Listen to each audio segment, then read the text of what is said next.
Coral reefs are among Earth's most beautiful and most important ecosystems.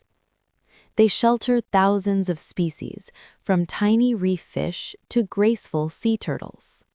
They also protect coasts and support millions of people around the world.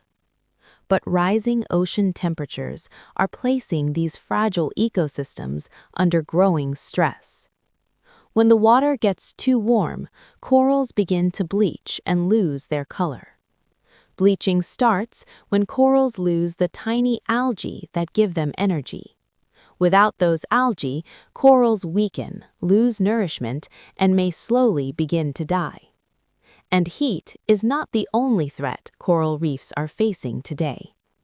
Pollution, overfishing, and coastal damage make reef recovery far more difficult. As reefs disappear, underwater food webs begin to break apart and collapse.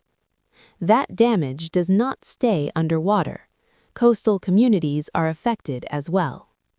Fisheries decline, shorelines grow more exposed, and livelihoods are put at risk. But there is still hope because some damaged reefs can recover with protection. Scientists are restoring coral, protecting habitats, and helping marine life return. If we act in time, coral reefs can still survive for future generations.